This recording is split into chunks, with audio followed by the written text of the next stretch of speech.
Meus queridos, a paz do Senhor. Estamos juntos mais uma vez com muita alegria para mais uma das nossas aulas da Escola Bíblica Dominical neste segundo trimestre de 2017. Estudaremos nesta aula a lição de número 3 do dia 16 de abril de 2017, Melquisedeque, o Rei de Justiça. Este é o título da nossa lição, Melquisedeque, o Rei de Justiça. O texto áureo está em Hebreus capítulo 7 e o versículo 17, que nos diz o seguinte: porque ele assim testifica, tu és sacerdote eternamente, segundo a ordem de Melquisedeque. Verdade prática: o sacerdócio de Cristo é superior a todos os sacerdócios, pois ele é o sumo sacerdote perfeito e eterno. O ponto central da lição nos assevera que Melquisedeque foi um sacerdote santo no meio de uma geração corrompida. Os objetivos da nossa lição são o objetivo geral e os objetivos específicos. O objetivo geral: apresentar lições do perfil de Melquisedeque como rei de justiça. E os objetivos específicos: explicar quem era Melquisedeque. Segundo, mostrar lições do caráter de Melquisedeque. E terceiro, refletir a respeito do sacerdócio de Melquisedeque. Leitura bíblica em classe. Gênesis capítulo 14, versículos 18 e 19, e a carta aos Hebreus capítulo 7, versículo 1 ao versículo 7 e o versículo de número 17. A leitura bíblica em classe nos diz o seguinte: e Melquisedeque, rei de Salém, trouxe pão e vinho, e este era sacerdote do Deus Altíssimo. E abençoou e disse: bendito seja Abraão do Deus Altíssimo, possuidor dos céus e da terra. E bendito seja o Deus Altíssimo, que entregou os teus inimigos nas tuas mãos e deu-lhe o dízimo de tudo. Porque este Melquisedeque, que era rei de Salém e sacerdote do Deus Altíssimo, e que saiu ao encontro de Abraão quando ele regressava da matança dos reis e o abençoou, a quem também Abraão deu o dízimo de tudo, e primeiramente é, por interpretação, rei de justiça, e depois também rei de Salém, que é rei de paz, sem pai, sem mãe, sem genealogia, não tendo princípio de dias, nem fim de vida, mas sendo feito semelhante ao Filho de Deus, permanece sacerdote para sempre.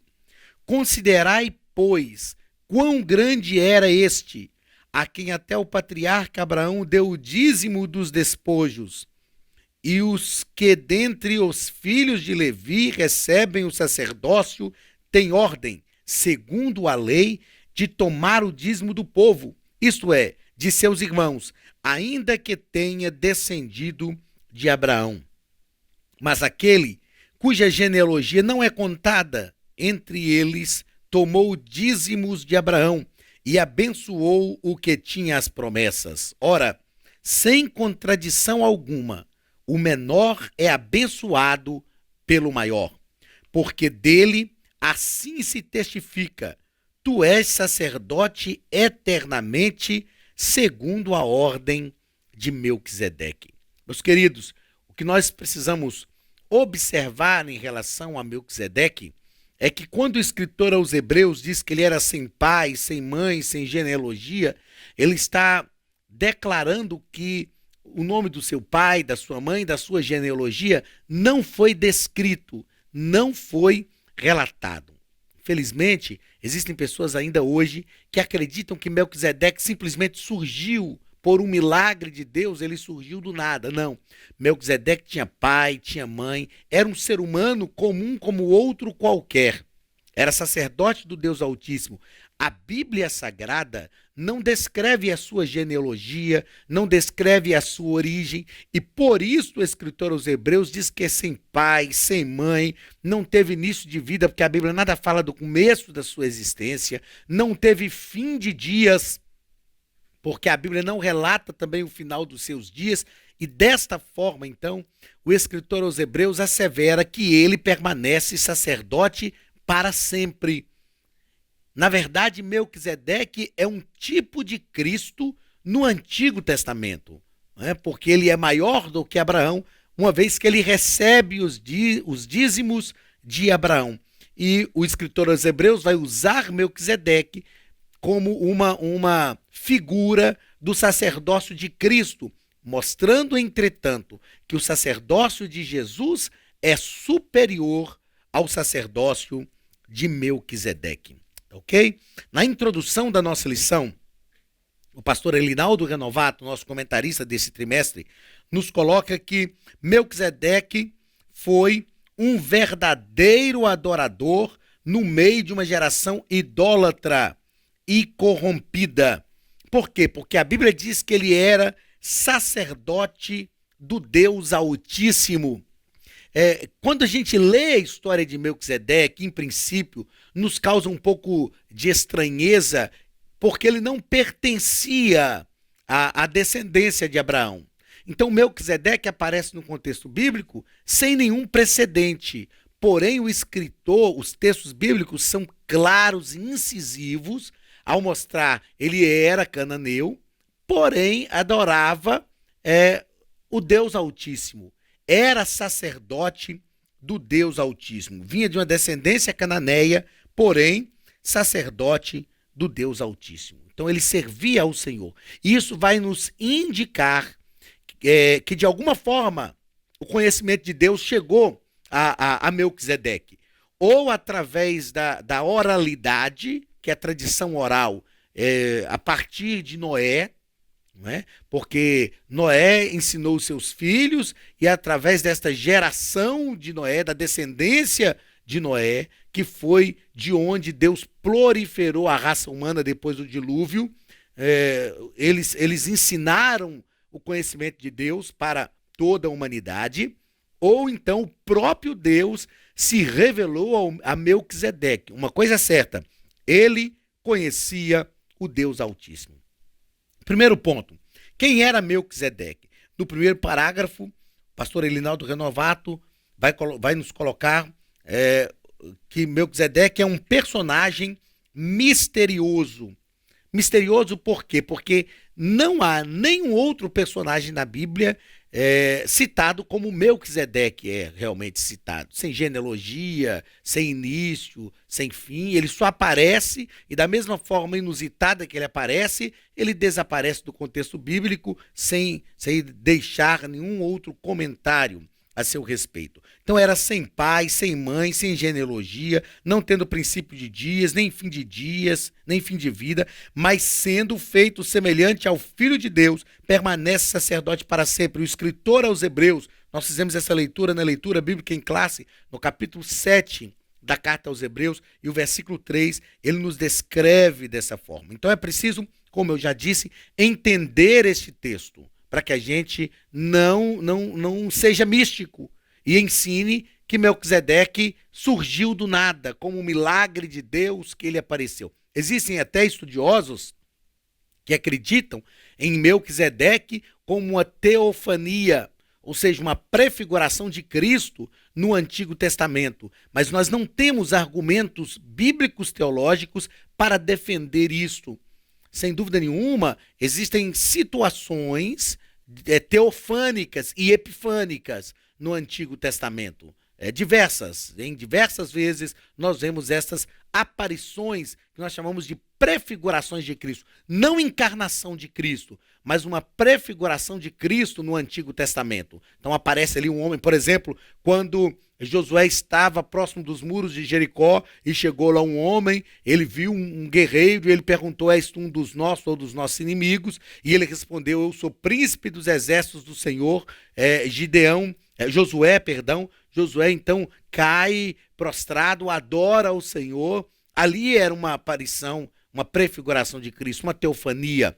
Lá no Val de Jaboque, o anjo que lutava com Jacó é uma teofania. Quando o Senhor apareceu para Abraão e Abraão ofereceu um bolo e algumas outras coisas, oferendas aquele anjo que apareceu, ofereceu um sacrifício. Falamos oferenda, sou um pouco complicado para o nosso contexto religioso, mas na verdade são oferendas, mas sacrifícios que ele ofereceu ao anjo do Senhor, ali também era uma aparição teofânica.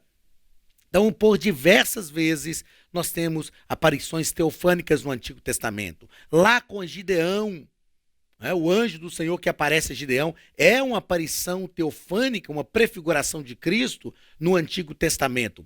Entretanto, a gente vê essas aparições teofânicas, essas prefigurações de Cristo, eles aparecem e desaparecem de forma muito rápida, mas deixa claro que é o anjo do Senhor. Eles recebem adoração. Não é o caso de Melquisedeque. As descrições, mesmo que rápidas, que a Bíblia faz sobre Melquisedeque, são descrições típicas na literatura judaica de descrições feitas de uma pessoa, de um homem que era conhecido ali na região onde habitava, de um homem que tinha uma vida cotidiana, tinha uma vida comum. Então, Melquisedeque não é uma teofania ou epifania, não é uma prefiguração de Cristo no Antigo Testamento. É realmente sacerdote do Deus Altíssimo. Segundo parágrafo deste primeiro ponto, vai nos falar sobre onde ele aparece na Bíblia. Então, ele aparece na história quando Abraão estava retornando de uma batalha. Abraão juntou 318 homens nascidos na sua casa e ele foi para libertar Ló, porque uma confederação de reis lutou contra Sodoma e Gomorra, liderados por Querdolaomer, e levou Ló cativo. E a Bíblia diz que Abraão juntou 318 homens nascidos na sua casa e foi e libertou Ló. E quando ele chegou de volta, vitorioso da batalha, ele encontrou-se com Melquisedeque. Então, nós falamos agora há pouco que Melquisedeque é um tipo de Cristo no Antigo Testamento, da mesma forma que Cristo surge em tempos de salvação, Melquisedeque também surge em tempos de salvação.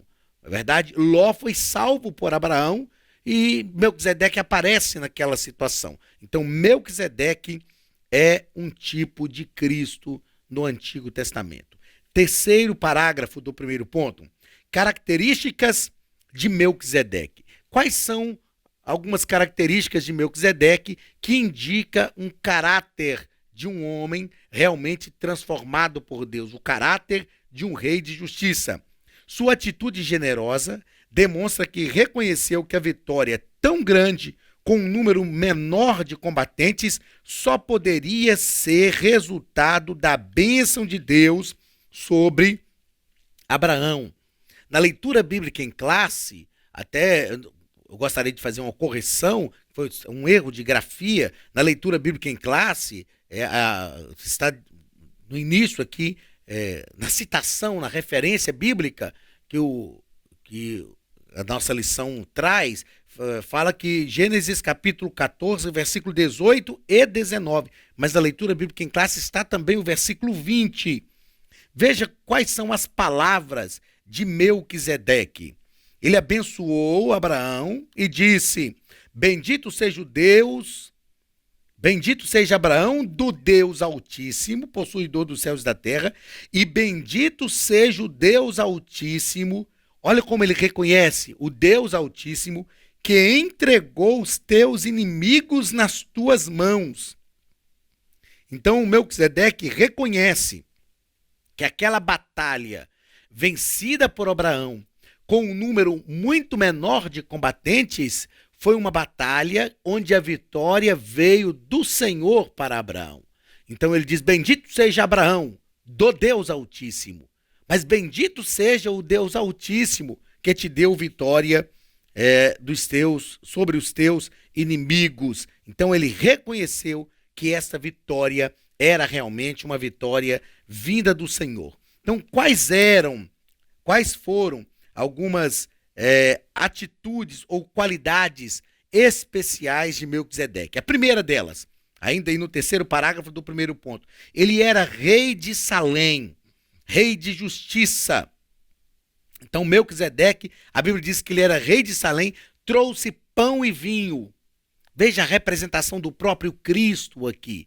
O pão representando o próprio Cristo, o vinho representando o Espírito Santo, representando a alegria. Então, Melquisedeque, o seu próprio nome significa rei de justiça. Ele era rei de Salém, que quer dizer paz. Ele chega num momento de salvação em que Jó está sendo livre.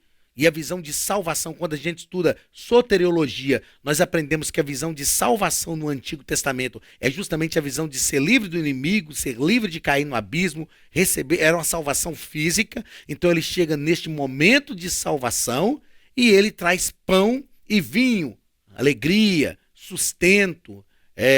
Ele traz aquilo que era duas coisas que não faltava na mesa do judeu. Então ele era rei de Salém, rei de paz.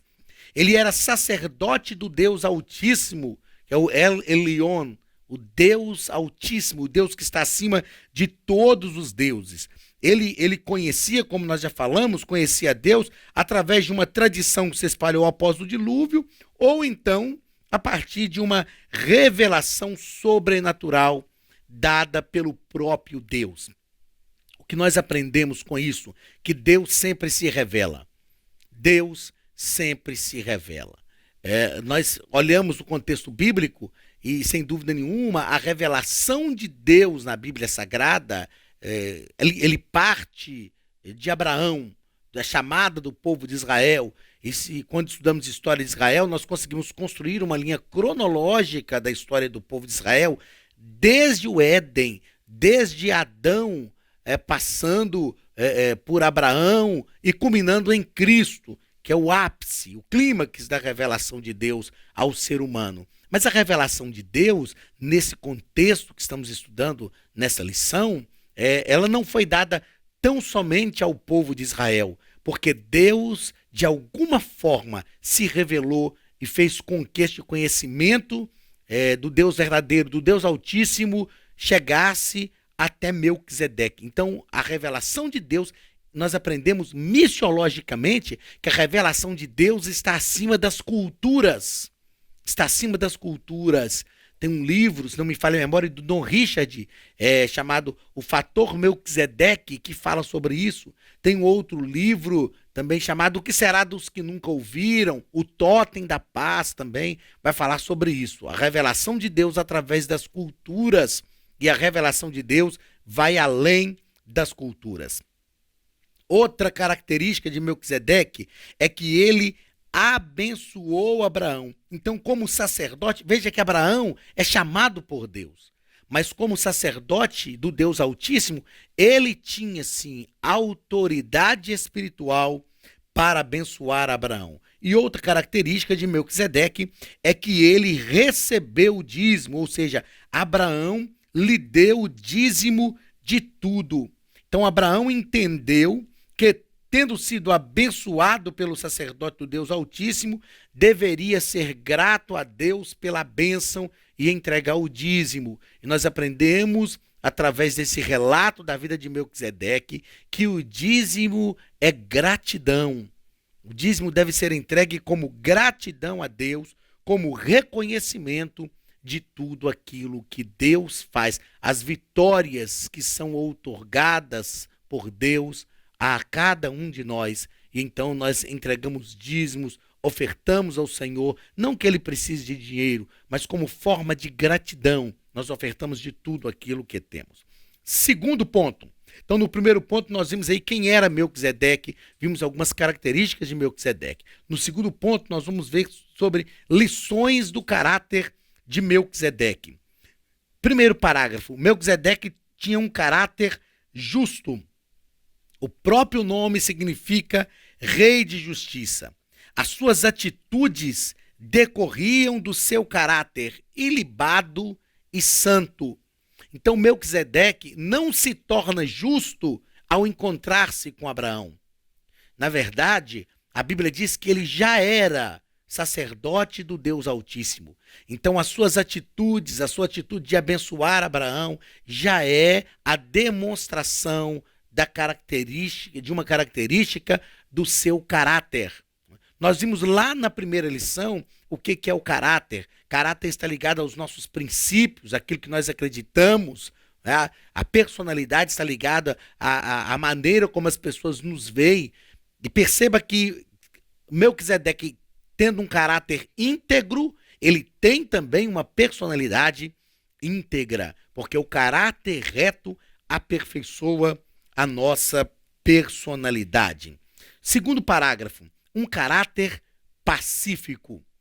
Melquisedeque tinha um caráter pacífico. Ele era rei de Salém, além de ser rei de justiça, por causa do seu nome, ele era rei de Salém, que significa paz, rei de paz. Era sacerdote do Deus Altíssimo, rei de uma cidade chamada Salém. O que nós aprendemos? Qual é o exemplo que Melquisedeque nos deixa? Que nós, os cristãos, temos o dever moral e espiritual de sermos promotores da paz. Promotores da paz. Tem pessoas que gostam tanto de perturbar, de tirar a paz, de trazer problemas, confusões, dissensões. Nós aprendemos no trimestre passado sobre o fruto do Espírito e numa das nossas lições nós estudamos que nós devemos evitar as dissensões. Agora, como salvos em Cristo Jesus, nós precisamos ser promotores da paz, primeiro em nosso lar, depois no ambiente da igreja, no relacionamento fraternal, ministerial, no relacionamento eclesiástico, com as pessoas fora do nosso ambiente, com as pessoas não crentes. É preciso que o salvo em Cristo Jesus tenha uma diferença. Na verdade, se nós não promovemos a paz, nós não somos cristãos de verdade. Não somos. Porque Jesus promovia a paz. Sem dúvida nenhuma, Jesus disse assim, eu não vim trazer a paz, mas a guerra. E quando Jesus fala disso, ele mesmo explica o contexto desta sua fala, e ele diz, olha, porque a partir de agora, quando as pessoas começarem a me seguir, elas vão ter que estar contra pai, contra filhos, contra o marido, não porque Cristo nos coloca contra as pessoas, mas porque quando nós começamos a adorar a Deus, muitas vezes até mesmo os familiares que não entendem a revelação que recebemos de Deus para a nossa vida, vão se opor a nós. Jesus está falando desta oposição, que é uma oposição entre a luz e as trevas. Jesus não está falando que ele nos chamou para lutar, para guerrear. Aliás, Judas se decepcionou com Jesus justamente por isso. Porque Judas era um revolucionário, Judas Iscariotes era um revolucionário. E Jesus não satisfez as expectativas pessoais de Judas. Porque Jesus veio para trazer a paz, Jesus veio para trazer a harmonia entre as pessoas. Então, se nós não promovemos a paz, nós não somos cristãos. Não entendemos ainda o que é o cristianismo de verdade. Esta é uma grande responsabilidade que deve pesar sobre os nossos ombros. Promover a paz, uma vez que o Cristo que nós servimos é chamado de Deus forte, Pai da eternidade, Príncipe da paz. Isaías capítulo 9 nos diz isso. Porque um menino nos nasceu e um filho se nos deu, e o principado está sobre os seus ombros, e o seu nome será Maravilhoso Conselheiro, Deus Forte, Pai da Eternidade e Príncipe da Paz. Terceiro parágrafo, ou terceiro ponto da nossa lição, segundo a ordem de Melquisedeque. Neste ponto, o pastor Elinaldo Renovato, nosso comentarista, vai tratar do próprio Cristo, que é o sacerdote segundo a ordem de Melquisedeque. No livro de Hebreus, vê-se que houve a necessidade da mudança do sacerdócio levítico para um sacerdócio que era superior. Porque o sacerdócio levítico também falhou, passou por corrupções, por degradações, isto porque, mesmo sendo escolhidos por Deus, chamados por Deus para o serviço sacerdotal, os filhos de Levi também eram humanos. Os descendentes da tribo de Levi também falhavam. Então era preciso um sacerdócio perfeito. Era preciso um sacerdócio perfeito. Os profetas vieram e falharam. Então era preciso que surgisse um profeta superior, e Jesus teve um ministério profético. Os reis falharam como príncipes de Deus, e era preciso que viesse um rei superior, e Mateus vai mostrar que Jesus era o rei, o Messias esperado por Israel. O sacerdócio também falhou, e era preciso que viesse então um sacerdócio superior. Hoje, nós, os cristãos que estamos debaixo do sacerdócio de Cristo, somos considerados sacerdotes reais, com uma missão muito elevada. A Bíblia diz que ele, Cristo, nos fez príncipes ou reis e sacerdotes. Então hoje nós exercemos um sacerdócio real, mas um sacerdócio que vem da parte de Cristo. Nós estamos submissos ao sacerdócio de Cristo. Representamos o sacerdócio de Cristo. Foi isso que ele fez com os seus discípulos. Foi isso que ele fez ao enviar os seus discípulos. Nós somos representantes desse sacerdócio de Cristo em prol do seu reino. E o que nós entendemos é que precisamos agir com justiça. Precisamos agir debaixo da revelação de Deus sobre o que é o Cristo do cristianismo. Não é isso? Mateus capítulo 18, foi justamente isto, essa revelação que Pedro teve quando o Senhor Jesus disse a ele, olha, Jesus perguntou aos seus discípulos, o que dizem os homens a respeito do Filho do Homem? E os discípulos responderam, uns dizem que Elias, Jeremias, João Batista ou alguns dos profetas. Então Jesus disse, e vós, o que dizeis que eu sou? E Pedro, tomado por uma revelação de Deus, capítulo 16 de Mateus, Pedro, tomado por uma revelação de Deus, disse, tu és o Cristo, o Filho do Deus vivo. E o Senhor Jesus falou, bem-aventurado és tu, Simão Barjonas, que não foi carne e sangue que tu revelaram, mas o meu Pai que está no céu. E eu também te digo que tu és Pedro, ou seja, pequena pedra, fagulhas de pedra.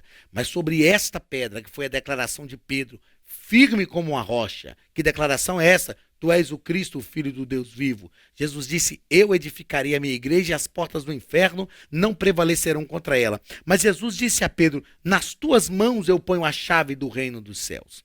O que ligares na terra terá sido ligado no céu, e o que desligares na terra terá sido desligado no céu. Jesus estava dando autoridade sacerdotal a Pedro.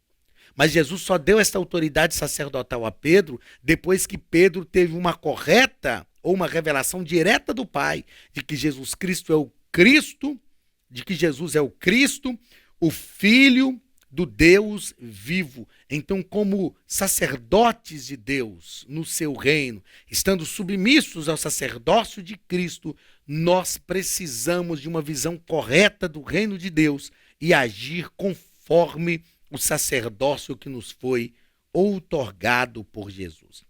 Segundo parágrafo do terceiro ponto, Jesus Cristo, o sacerdócio perfeito.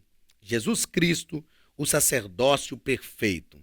O escritor de Salmos, o salmista, no Salmo 110, versículo 4, nos diz assim, esse outro sacerdote que seria levantado é o nosso Senhor Jesus Cristo, esse sacerdote da ordem de Melquisedeque, sacerdote perfeito. Então o salmista no Salmo 110, versículo 4, diz assim, jurou o Senhor e não se arrependerá, tu és um sacerdote eterno, segundo a ordem de Melquisedeque. Ou seja, sem precedentes. Jesus tinha precedentes, Jesus teve uma origem, mas Jesus não vem da tribo de Levi, Jesus não vem da genealogia de Arão, Jesus vem da tribo de Judá. Então é um sacerdócio diferente, é um sacerdócio superior. Não era aquele sacerdócio de uma linha genealógica. Jesus vem de outra forma. E o escritor aos Hebreus, a carta aos Hebreus, é magnífica, porque o escritor faz uma explanação do sacrifício e do culto judaico, a partir das ofertas que eram oferecidas a Deus no tabernáculo. Ele faz uma explicação de tudo isso. E ele mostra que Jesus Cristo é o sacerdote perfeito, porque ele não ofereceu o sacrifício por si, porque ele não tinha pecados, mas ele ofereceu a si mesmo como sacrifício de uma vez por todas, para remir os pecados da humanidade. Então Jesus Cristo é o sacerdócio perfeito. A ordem sacerdotal que começou com a família de Arão, depois a tribo de Levi, né? A tribo de Levi deu seguimento a essa ordem sacerdotal, apontava para o próprio Cristo. Existiram falhas, sim, porque eram humanos, mas em Cristo o sacerdócio é perfeito. Terceiro parágrafo desse terceiro ponto. A ordem de Melquisedeque. Como nós já falamos, essa expressão é tipológica. É um tipo de Cristo. Ordem de Melquisedeque, porque ele não teve origem, ele não era sequer da descendência de Abraão. Então, ele surge como sacerdote do Deus Altíssimo, e esta tipologia, este tipo que está representado em Melquisedeque, é uma alusão a Cristo. Então, a ordem de Melquisedeque aponta para a superioridade de Cristo. O próprio Abraão reverenciou Melquisedeque.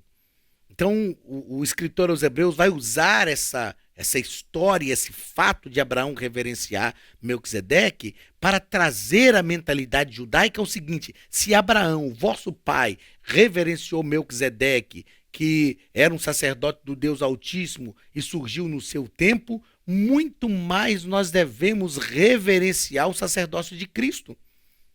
Até porque certa feita Jesus disse: olha, antes de Abraão eu sou. É lógico que eles não entenderam, porque Jesus tinha 30 e poucos anos de idade, e ele diz: olha, eu sou antes de Abraão. Ele estava falando do seu senhorio, ele estava falando do Kyrios, que é o Senhor dos senhores, o Deus encarnado, que era o próprio Cristo, que estava vivendo entre os homens naquela ocasião. Então, o sacerdócio de Cristo é um sacerdócio superior, que é demonstrado tipologicamente como sacerdócio segundo a ordem de Melquisedeque. Então, Melquisedeque morreu, ainda que não saiba como e quando. Cristo também morreu, mas nós sabemos de uma coisa: ele ressuscitou ao terceiro dia e está vivo para todo sempre, com todo o poder nos céus e na terra. Então, isso demonstra a superioridade do sacerdócio de Cristo. Eu imagino que até hoje, quando os judeus leem sobre Melquisedeque, se assustam, se espantam, porque não era da descendência de Abraão, não era sequer judeu, mas era sacerdote do Deus Altíssimo, e Abraão o reverenciou, entregando o dízimo, reconhecendo o sacerdócio que estava sobre a vida de Melquisedeque. Se Abraão reverenciou Melquisedeque, muito mais Cristo deve ser reverenciado, porque o seu sacerdócio é um sacerdócio perfeito, superior e, sobretudo, um sacerdócio eterno, segundo a ordem de Melquisedeque. Então, Melquisedeque, o rei de justiça, nos deixa uma lição, um ensinamento de um caráter justo, de um caráter pacífico e de um caráter adorador, abençoador, porque ele adorou ao Senhor e abençoou Abraão. Nessa terceira lição, nós aprendemos sobre o caráter de Melquisedeque. Um caráter justo, um caráter pacífico, um caráter adorador e um caráter abençoador. Que essa seja uma realidade para a nossa vida e que a mão de Deus esteja sobre cada um de nós, em nome de Jesus. Muito bem, meus queridos, chegamos ao final da nossa terceira aula nesse segundo trimestre de 2017. Que a mão de Deus esteja sobre a tua vida e que o Senhor abençoe a tua casa e te prospere abundantemente. Que Deus te abençoe. Receba o abraço da Academia de Pregadores, a maior escola de teologia online do Brasil. Até a nossa próxima aula, em nome de Jesus.